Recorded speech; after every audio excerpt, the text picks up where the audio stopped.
Understanding the options chain is easier than battling King Leonidas at the Battle of Thermopylae.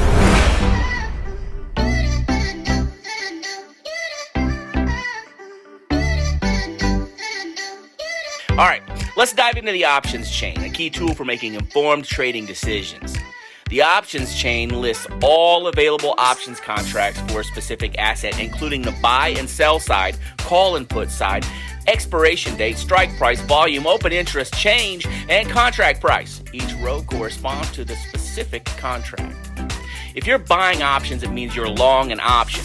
Buying a call means you expect the asset's price to rise, while buying a put means you expect it to fall. If you're selling options, it means you are short an option. Selling a call means you expect the asset's price to stay the same or fall, while selling a put means you expect the asset's price to stay the same or rise.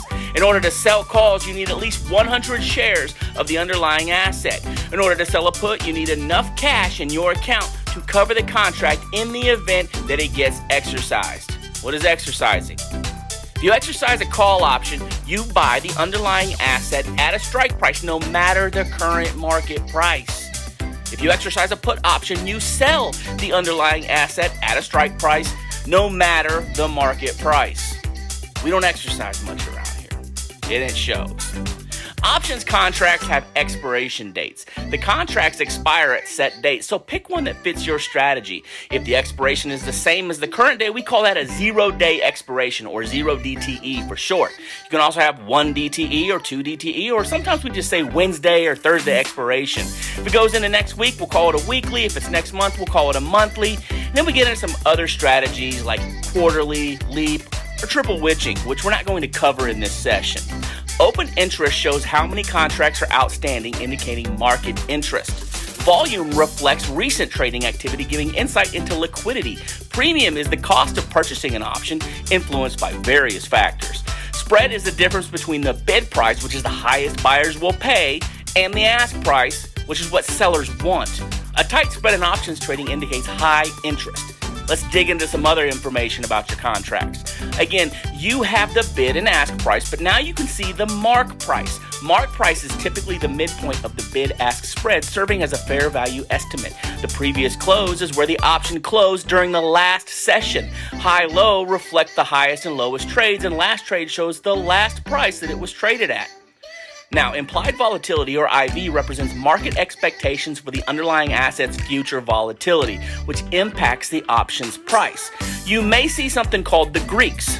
We're not going to cover that in this session because your brain is going to get kicked into a giant hole. When you select a contract, remember that one contract represents 100 shares of the underlying asset. You can manually set the purchase price or leave it blank to pay the ask price, which again is the lowest price that sellers will accept. Time in force, or TIF, determines how long your order remains active, day or GTC, which stands for good until canceled. Max cost includes the contract price times 100, since each contract represents 100 shares, plus broker's nominal fees. Your platform may show an estimated P&L, including max potential loss. Press the review button, and you move to the next phase where you ensure that your order is correct. If everything looks correct, press the submit button. If not, press go back and fix what needs fixing. After reviewing your order, you submit it to the broker for execution. If there is insufficient liquidity, like no matching orders, or the price has moved significantly, your order may be unfilled. To recap, the options chain is vital for navigating options trading, buying and selling calls or puts, or exercising contracts. You learned about expiration dates, open interest, volume, premium, spread, and we avoided the Greeks this time.